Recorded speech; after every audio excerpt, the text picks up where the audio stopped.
वफा है जात औरत की किस्त नंबर 12। रियाज आकिब कोहलर काफी देर बेहिस हरकत लेते रहने के बाद इसने बंद आंखें खोली। सामने दीवार पर लगी घड़ी पर निगाह डाली। 9:30 बजे का वक्त बताती सुइयां इसे हैरान कर गईं। इसके अंदाजे के मुताबिक रात के 2-3 बजे का वक्त होना चाहिए था। मजीद चंद मिनट इसी हैत में गुजार कर वो लहूलुहान एहसासात और निढाल जिस्म को समेटते हुए उठी। पहले पहल इसे लगा कि टांगे इसके बदन का बोझ बर्दाश्त नहीं कर सकेंगी। इसने बेड का सहारा लेना चाहा, मगर ये देखकर इसने इत्मीनान का सांस लिया कि शल होते एहसासात ने इसके खूं पर कोई खास असर नहीं डाला था। चंद लम्हों में ज्वेलरी उतार कर इसने कपड़े तब्दील किए। कपड़े और ज्वेलरी बेड पर छोड़ते हुए इसने गानून डालकर निकाब ओढ़ी और पर्स उठाकर बाहर निकल आई। इस घर में रहना अब इसके लिए मुमकिन नहीं रहा था। चौकीदार चचा, टैक्सी या रिक्शा ले आओ। ऊजी बीबी जी कहकर वो बाहर निकल गया। मानो हसरत से उन दुरू दीवार को देखने लगी। उसके हंसते बसते घर को जाने किसकी नजर लग गई थी। इतनी मोहब्बत और चाहत का दावेदार जाने क्यों अजनबी बन गया था। शहीर का हालिया रवैया देखकर इसे यकीन ही नहीं हो रहा था कि ये वही शहीर है कि जिसके लिए मानो की मोहब्बत सरमाया हयात थी। जो लिबास तब्दील करने से पहले पहनने वाले लिबास का रंग इससे पूछना जरूरी ख्याल करता। वो जो अपनी पसंदीदा ग़िज़ा को इस वजह से नापसंदीदा खुराक की फहरिस्त में शामिल कर ली ताकि वो मानो को पसंद नहीं होती थी। शायद ये पिछले चंद माह की दूरी का फल है। इसके ज़हन ने एक मुफक्किर का कौल गूंजा, अपने चाहने वालों को अपनी कमी जरूर महसूस करो, मगर ये दूरी इतना तूल न खींचे कि वो आपके बगैर जीना सीख जाएं। वो शायद शहीर इस के बगैर जीना सीख गया था। शोहरत और दौलत पाकर बदल गया था, मगर कहते हैं फितरत कभी नहीं बदलती। आए शहीर का असल रूप ही यही था जो दौलत, शोहरत और इख्तियार पाकर सामने आ गया था। उसकी इन्हीं सोचों के दौरान चौकीदार टैक्सी ले आया। अकबी नशिस्त पर बैठते हुए इस पसंद खाना चुन दिया गया हो। भोली भाली और शर्मीली नजर आने वाली इमाम भी शर्म और हया का लिबादा उतार कर बेबाकी और बेहयाई की नई तारीख रकम कर रही थी इस दिल पसंद खेल में। मगर शहीर मासूम मानो को भूल गया था कि इस पर क्या बैठ रही होगी। हैवानी जज्बात और नफसानी ख्वाहिशात इंसान से शर्फ आदमियत ही नहीं छीनते, इसके दिल से हमदर्दी और रहम दिल्ली जैसे एहसासात भी खत्म कर देते हैं। रात के थके हारे दिन चढ़े तक सोते रहे। 1 बजे शहीर की मुख इमाम के शरारत भरे लम्स से वाह हुई। उठ जाओ जनाब, कोई चाय पानी का बंदोबस्त करो। तुम्हारी बेगम साहिबा तो जहर के अलावा कुछ खुलाने से रही। शहीर अंगलाई लेता हुआ उठ बैठा। इमाम की बात एक लिहाज से ठीक थी कि मानो को नाश्ता बनाने का कहना इसे खुद भी कबूल नहीं था। न जाने वो रात का खाना भी खा सकी थी कि नहीं। यूं भी ने डिनर होटल से मंगवाया था और मानो के लिए भी रख छोड़ा था, मगर मानो के मिजाज को मद्देनजर रखते हुए इसे 100% यकीन था कि वो भूखी लेटी होगी। किचन में रात के बेतरतीबी से रखे गंदे बर्तनों ने इसके अंदाजे की तस्दीक की थी। चौकीदार को 3 आदमियों के नाश्ता लाने का कहकर वो बाथरूम में घुस गया और फिर जब तक वो दोनों फ्रेश होते चौकीदार नाश्ता ले आया था। कितना ख्याल है बेगम साहिबा का कि इसे नाश्ता बनाने की जहमत न करना पड़े। 3 आदमियों का नाश्ता देखकर ईमान तन से बाज नहीं आ सकी थी। जवाब आए शहीर खिसियाने के अलावा कुछ ना कर सका। नाश्ते के दौरान भी ईमान की लगावट भरी गुफ्तगू जारी रही। यकीनन इसकी कोशिश मानो को टॉर्चर करने की थी। शहीर के जवाब हो हाँ तक ही महदूद थे। नाश्ते के बाद इसने पूछा, अब शगुफ्ता के फ्लैट पर जाना है? फिक्रा अधूरा छोड़ते हुए वो इसे सवालिया नजरों से घूरने लगा।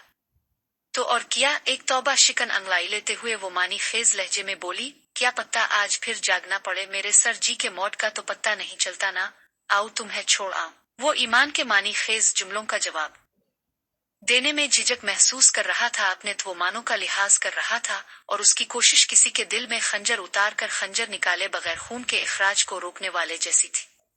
हाँ चुलू डीर, वो उसके बाजू के साथ चिपक गई। रास्ते में गुपशिप करते थोड़ी देर बाद वो शगुफ्ता के फ्लैट में पहुंच गए थे। इसे बाहर ही से अलविदा कहकर वो वापस लौट आया। मानो अभी तक नहीं जागी थी या शायद जान बोझ कर बिस्तर में घिसी थी। इसने ख्वाबगाह में झांका। दिन के वक्त भी लाइट चल रही थी। बेड पर इसे वही लिबास पड़ा नजर आया जो गुज़िश्ता कर मानो ने पहना हुआ था। उसके साथ ज्वेलरी भी यूं ही पड़ी थी। उसका दिल नाखुशगवार अंदाज में धड़कने लगा। मानो इतनी फोहड़ नहीं थी। मैले कपड़े भी वो बहुत संभाल कर रखती थी और फिर इस तरह ज्वेलरी को खुला छोड़ देना, शायद बाथरूम में हो। इसने आगे बढ़ बाथरूम में झांका, बाथरूम खाली था। वो तेजी से चलता हुआ किचन की तरफ बढ़ा, मगर वहां भी बेतरतीब बर्तनों का अंबार उसका मुंह चला रहा था। किचन से निकलकर उसने सट्टी रो में झांका, फिर बाहर निकल आया। चौकीदार चचा, बेगम साहिबा घर से बाहर तो नहीं निकलें? साहिब जी, वो तो रात ही को कहीं चली गई थी। चौकीदार के चेहरे पर हैरत की लहर आके रुक गई थी। रात को? अब हैरान होने की बारी शहीर की थी। किस वक्त का? वक्त तो गालिब ने 10 बजे का था। मुझे कहा कि टैक्सी ले आओ, मैं टैक्सी ले आया। वो टैक्सी मैं बैठ कर चली गई। तुम्हारा काम बनता था कि मुझे इसी वक्त मतला करते। ई शहीर ने इसे झाड़ा। उमम, मगर साहिब जी, मुझे क्या मालूम था कि वो आपकी लाइलबी में कहीं जा रही है। चौकीदार की बात सही थी। शहीर उससे बहस की बगैर वापस मुड़ गया, थोड़ा सा सोचने पर इसे मानो का तर्ज अमल अजीब न लगा। शहीर के रवैये और सुलूक से तंग आकर वो लाजमी तौर पर घर चली गई थी। अब शायद वो तलाक का मुतालबा कर दे, ये सोच इसे परेशान कर गई। मगर इस परेशान सोच में सरगर्दा रहने के बजाय इसकी खैरियत पूछना जरूरी था। इतनी रात गए इसका अकेले लाहौर से पिंडी का रुख करना कोई मुनासिब फेल नहीं था। वो इसका नंबर डायल करने लगा। हेलो शहीर भैया, मैं हिफ्सा बात कर रही हूँ, कैसे हैं आप? इसकी समातों में मानो की छोटी बहन की आवाज गूंजी। ओ गुड़िया, तुम कैसी हो? और बाजी कहाँ हैं तुम्हारी? वो तो सुई हैं भैया, उन्हें तेज बुखार है। वो मासूमियत से बोली। यकीनन वो असल बात से नावाकिफ थी। किस वक्त घर पहुंची थी?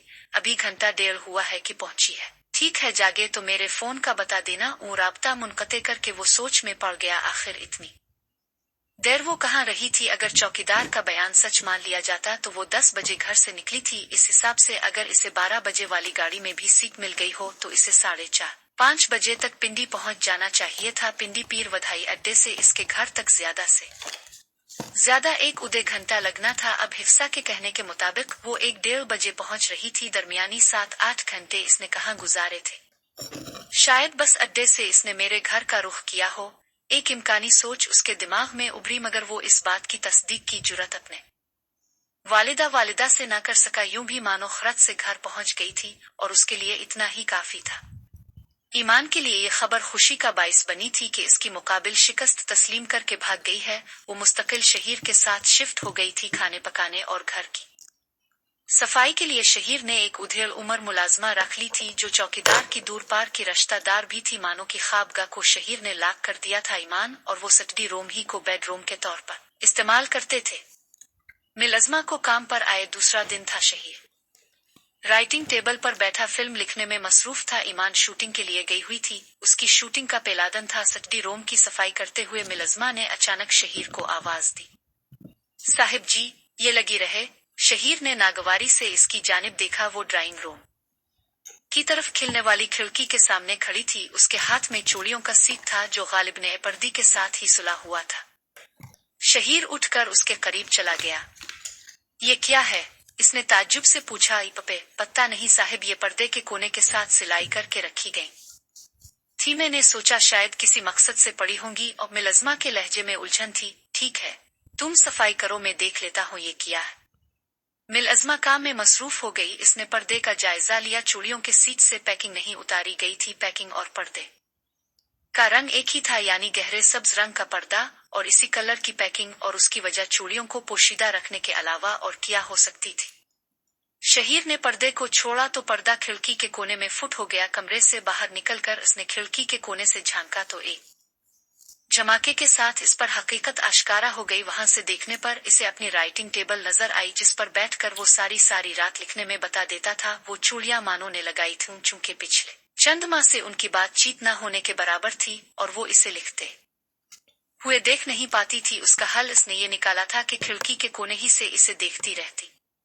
शहीर के दिल में अपनी मानो की मोहब्बत ने सर उभारा। वो मासूम लड़की बिलाशुबा इसे चाहती थी। कई बार लिखते हुए इसे ये एहसास होता कि कोई इसे घोर रहा है, मगर अपना वह समझते हुए इसने इस बात पर ज्यादा सर नहीं खपाया था। चूड़ियों को इस हालत में छोड़कर वो परेशान सा सोफे पर बैठ गया। मानो के साथ होने वाली ज्यादती ने इस पर पछतावे की कैफियत तारी कर दी थी। ये पछतावा शायद किसी बेहतरी का सबब बनता, मगर इसी वक्त ईमान की आमद इसे गहरी सोचों से बाहर ले आई। वो वारफ्तगी के साथ इससे लिपटकर खुशी का इजहार करने लगी। उसके परजोश अंदाज ने शहीर की अना को अपनी अहमियत का एहसास दिलाया, और वो जो चंद लम्हे पहले मानो को मनाने का सोच रहा था, दोबारा अपनी अना के खौल में सिमट गया। दिन कैसा गुजरा? ईमान का जोश ठंडा होने पर उसने पूछा। वो जवाब आए चहकी, बहुत मजा आया, मगर तुम्हारी कमी शिद्दत से महसूस हुई। वो शहीर बोला, हनी, मैं मुसलसल तो तुम्हारी साथ नहीं जा सकता ना, अलबत्ता कभी कभार चक्कर लगा लिया करूंगा, पर आज तो आना चाहिए था ना।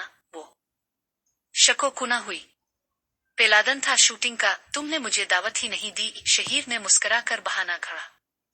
वो लाडली बीवी के से अंदाज में बोली, ओ जगाती तो रही हूँ साहिब जी की नींद ही पूरी नहीं हो रही थी, वैसे बड़ी जल्दी आ गई हो, मैं बस अभी नाश्ते से फारिग हुआ हूँ। तुम्हारा नाश्ता भी तो असर के वक्त पर होता है। वो गोल्डन कलर की नाजुक रेस्ट वॉच पर नजर दौड़ाते हुए बोली, वो कीमती घड़ी इसे शहीर ने लेकर दी थी। अच्छा फ्रेश हो जाओ, फिर आउटिंग के लिए चलते हैं, डिनर बाहर ही करेंगे, शहीर ने कहा, और वो सर का ये एहतमाम उसकी माँ की मरहूम मिन्नत ही हो सकता था। वो एक दिन से ज्यादा वहां नहीं ठहर सका और वापस लाहौर आ गया। पहले पहल इसका ख्याल था कि शायद मानो तलाक का मुतालबा करेगी। 2 माह गुजरने के बाद भी उसकी जानिब से ऐसा कोई मुतालबा नहीं आया था। ना उसके वालिद ही ने किसी किस्म का गल्ला शको किया था। अब ये बात इसकी समझ से बालातर थी कि मानो ने इससे अलाहिदगी का घर वालों के सामने किया जवाज पेश किया था। फिर अपने वालिदैन का रवैया भी इसे अजीब सा लगा कि उन्होंने फोन पर कभी इससे मानो की बाबत दरियाफ्त नहीं किया था। इसकी तौजी वो अपने जहन में ये करता था कि शायद मानो अपने घर ही से उनसे फोन पर बातचीत कर लेती होगी और वो समझते होंगे कि मानो शहीर के साथ ही है। मगर उसकी आमद पर भी वालिदैन का बास पर्स न करना जाहिर करता था कि उनके माबैन कशीदगी वालिदैन की नजर से पोशीदा नहीं थी और अपने वालिदैन के सवालात से बचने के लिए लाजिम ने इसने पहले ससुराल जाना ही मुनासिब ख्याल किया होगा। मगर अपने वालिदैन का मानो के बारे इस्तफसार न करना इसे जरूर मुताजिब कर रहा था। खुद अपने अंदर भी वो इतनी जुरत मफकूद पाता था कि इस मौजू पर उनसे कोई बात करता। इसकी वापसी पर ईमान इससे यूं मिली थी कि जैसे अरसे के बिछले मिलते हैं।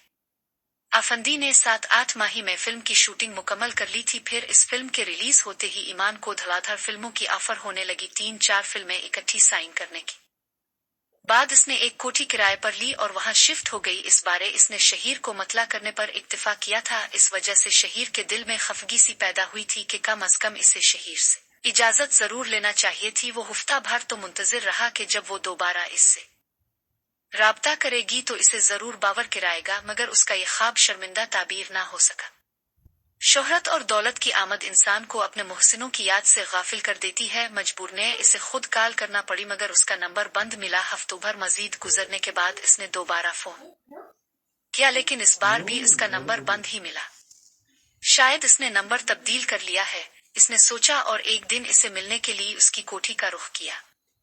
गेट पर खड़े चौकीदार के इस्तफसार ने इसे बदमजा कर दिया था, मगर इसे बर्दाश्त करना पड़ा कि वो गरीब इससे वाकिफ नहीं था। इंटरकॉम पर इसने शहीर का नाम बताकर किसी से पूछा और फिर उसके लिए गेट खोल दिया। कार पोर्च में खड़ी करके वो अंदर दाखिल हुआ। ड्राइंग रूम में नाजली को देखकर इसे हल्की सी हैरत इसलिए भी हुई कि इसका अंदाज वाज़े तौर चुगली खा रहा था कि वो इस घर की मालिका नहीं तो हिस्सादार जरूर है। आए शहीर जी, बड़े अरसे बाद जियारत कराई है। इसके बोलने के अंदाज ने भी शहीर के अंदाजे की तस्दीक कर दी थी। शहीर को उसके अंदाज में पहले वाली मुरव्वत अखलाक और एहतराम का जज्बा मफकूद नजर आया, मगर वो ना तो इसे मिलने आया था और ना इसे इससे कोई गरज ही थी। ईमान से मिलना था। इसने बड़ी मुश्किल से खुद पर कंट्रोल किया। बेबी तो इस वक्त आराम कर रही है, अब तशरीफ रखें, कोई चाय पानी हो जाए। नहीं, बस ईमान से मिलना था। उसका कमरा कौन सा है, मैं खुद इसे जगह देता हूं। शहीर के लिए ये आम सलूक काबिले बर्दाश्त नहीं था। ईमान के साथ उसके ताल्लुकात जिस तरह के थे उनसे शायद नाजली वाकिफ नहीं थी, तभी यूं बोगस बहाने पर तड़खा रही थी। वो तीखे लहजे में बोली, ओ शहीर जी, बताया तो है बेबी आराम कर रही है, मुझे ईमान से मिलने के लिए गालिब ने तुम्हारी इजाजत की जरूरत नहीं पड़ेगी। शहीर का पारा बुलंद होने लगा। ओ भला वो कैसे? नाजली के लहजे में इस्तेहजा का उनसर नुमाया था। ये तुम इसी से पूछ लेना, वो गुस्से से बोला। वो और अब बड़ा मेहरबानी मुझे इसकी ख्वाबगाह बता दें। धीरज नाशगुफ्ता के साथ गिल छुरे उड़ाते गुजारे हैं उन लम्हात में उग्रतम एक मर्तबा भी इस मासूम और बेकिस लड़की से पूरा नाम पूछ लेते तो लाजिम ने कहती ईमान अली, गजाला अली और शगुफ्ता अली की छोटी बहन। मगर कैसे पूछते? तुम्हारा मतमा नजर तो हज नफस था एक दोशीजा की लहूलुहान रूह और किरची किरची एहसासात से तुम्हें किया वास्ता। नाजली के अल्फाज में शामिल नफरत इसके लहजे से भी अयां थी। शहीर के लिए ये खबर ताज्जुब का बाइस थी कि ईमान नाज़ली और शगुफ्ता की सगी बहन है, और अगर ये सच था तो साफ जाहिर था वो एक मंसूबे के तहत उसके करीब आई थी, और उसका शहीर के करीब होना तीनों बहनों की मिली भगत था। अपने मंसूबे में वो 100% कामयाब रही थीं, और इस बुलंदी तक इस्तेमाल की जाने वाली सीली की अब उनकी जिंदगी में कोई अहमियत नहीं रही थी। यूं भी ईमान जैसी नौखेज हीरोइन के साथ किसी मर्द का दम छल्ला कामयाबी की राह में रुकावट समझा जाता है। जब तक ईमान को शोहरत न मिल गई वो इसके साथ रही, और जब शोहरत की आहट सुनी तो इसने अलाहिदगी ही में आफियत समझी उसके साथ हो। जितने दिन वो शहीर के करीब रही थी इसने शॉपिंग और आउटिंग की आड़ में शहीर के बैंक को खातिर में लाए बगैर इत्मीनान से बोली, गालिब ने इतने बाहर जाने का रिश्ता मालूम होगा। इसका बदतमीज और तमस्खुर भरा लहजा नाकाबिले बर्दाश्त था। वो धाड़ा, shut up, you shut up. वो कोई डरती नहीं थी कि खामोश रहती। और फिर शहीर के कुछ कहने से पहले एक कमरे का दरवाजा खोलकर ईमान ने बाहर झांका। इसे देखकर शहीर के बिगड़े तेवर एतदाल पजीर होने लगे। वो जानता था कि ये सारे धकोसले नाज़ली की अपनी इख्तिरा थे, मगर जब वो बोली तो शहीर के सर पर गोया बम फट पड़ा। उसके कानों में सनसनाहट होने लगी और आंखों के सामने नीले पीले सितारे नाचने लगे। वो बामुश्किल खुद को संभाल सका था। बाजी, कौन है ये और क्यों चला रहा है? कम अज कम शुरफा के घर जाकर बोलने का ढंग बंदे को सीख लेना चाहिए। अपने बारे ईमान के रिमार्क्स अगर इसने खुद ना सुने होते तो किसी दूसरे कहने पर मरकर भी यकीन ना करता। भोली भाली हंस मुख और सीधी साधी ईमान इसे किसी डाइन से कम नजर न आई। शहीर की गोयाई वक्ती तौर पर सल्ब हो गई थी। यूं फटी फटी मुखों से अपनी जानिब झूरते पाकर ईमान दोबारा बोली, बाजी, 2 मुलाजिमों को बिलाकर इसे बाहर निकालो। खामखा नींद खराबे कर दी इडियट ने। ये कहकर इसने धड़ाम से दरवाजा बंद कर दिया। नाज़ली ने कहा, ओ मिस्टर, तुम्हारी तसल्ली हो गई हो तो तशरीफ ले जाएं। ई शहीर की खातिर खाहे तसल्ली हो गई थी अगर वो मजबूत असाब का मालिक ना होता। बोला तो इसके लहजे से तैश का उनसर ना पैद था। मिस नाज़ली, मैंने तवाइफों की तोता चश्मी के वाकयात लिखे पढ़े तो बहुत थे, लेकिन कभी वास्ता नहीं पड़ा था। शुक्रिया कि तुम बहनों के तुफैल ये तजर्बा भी हासिल हो गया। बहरहाल बहुत भोंदा, बदतमीज और घटिया अंदाज अपनाया है तुम लोगों ने किनारा कशी का। घटिया लोगों के लिए घटिया अंदाज अपनाना मजबूरी बन जाती है। नाज़ली इतनी आसानी से शर्मिंदा होने के लिए तैयार नहीं थी। हाँ, बस अफसोस तो इसी बात का है कि मेरी रखियल की बड़ी बहन मुझे घटिया कह रही है, जो खुद भी खैर छोड़ो, गंदगी को उलटने पलटने से बदबू ही फैलेगी। इसके तंज को नाज़ली ने हल्के से अस्तहज़ई कहे से उड़ा दिया था। शहीर का वहां मजीद रुकना बेकार था। वो लंबे डग भरता बाहर निकल आया। तुम्हें आना पड़ेगा मियाँ। इसके इनकार को खातिर में न लाते हुए आफंदी रहा और इसे मानते ही बनी। ठीक है भैया, मैं आ जावेगा। और वैसे इनकार की कोई खास वजह थी? आफंदी मुतजस्सिस हुआ। नहीं, वो असल बात से पहलू ही कर गया, बस जरा सेहत खराब थी। इतनी नाजुक मिजाजी भी अच्छी नहीं होती मियाँ। जरा सी सेहत किया खराब हुई। गरीबों की पार्टी अटेंड करना भी कारंदार बन गया। दर हकीकत में किसी वजह से नहीं आना चाह रहा था, तो वजह ही पूछी है ना जनाब? आफंदी ने कहा लगाया। ओ भैया, पार्टी में कुछ ऐसे चेहरे होंगे जो मुझे सख्त नापसंद हैं, इसलिए जरा बदमज़गी सी हुई। सोचा मुनाफकत पाई जाती है। चेहरे पर मसनूई मुस्कुराहट सजाकर लहजे में जाली मिठा सीन समोकर बद इखलाकी पर खुश इखलाकी की मुलम्माकारी करके मक्कारी और चापलूसी से वक्त गुजारा जाता है। बहुत से ऐसे किरदार जिन्हें हाथ मिलाने को दिल नहीं चाहता मगर मुआनका करना पड़ जाता है। को भाभी को साथ ला रहे हो या नहीं? मानो के जिक्र पर उसके दिल से हुक सी उठी, मगर अपनी हालत पर काबू पाता हुआ वो बाज़ाहिर मुस्करा कर बोला, वो पहले कभी आई है कि अब आएगी? और अब तो यूं भी नामुमकिन है कि वो चंद दिनों के लिए रावलपिंडी गई हुई है। असल का पल्ला भारी पड़ता है। जी हाँ, फिर वो खून के रिश्ते हैं। और मैं मुन बोला तो फर्क तो हुआ ना? शहीर खामखा कनूतियत का शिकार हो रहा था। बात खून आ एहसास के रिश्ते की नहीं है। शहीर आफंदी संजीदा हो गया था। अगर तुम मेरे सगे भाई भी होते, जब भी बेटों का हक भाइयों पर फायक होता है। मजाक कर रहा था भैया, शहीर जल्दी से बोला, वरना मैं खूब जानता हूँ औलाद वालिदैन की आंखों की ठंडक होती है। Thanks God. आफंदी ने सिख भरा सांस लिया। तुमने तो मुझे डरा ही दिया था। जवाब आए इसने कहा लगाकर। कहा, अदाकार ना सही ड्रामे तो लिखता हूँ। और रेहान आफंदी की हंसी भी इसकी हंसी के साथ शामिल हो गई। काफी शानदार पार्टी का एहतमाम किया था। आफंदी ने ईमान को खूब पजीराई मिली थी। वो सारा वक्त अपनी फिल्म के हीरो के साथ जड़ी लोगों से दाद वसूल करती रही। फिल्म का हीरो एक बार शहीर के करीब आया तो इस वक्त भी इसने इसका पीछा न छोड़ा।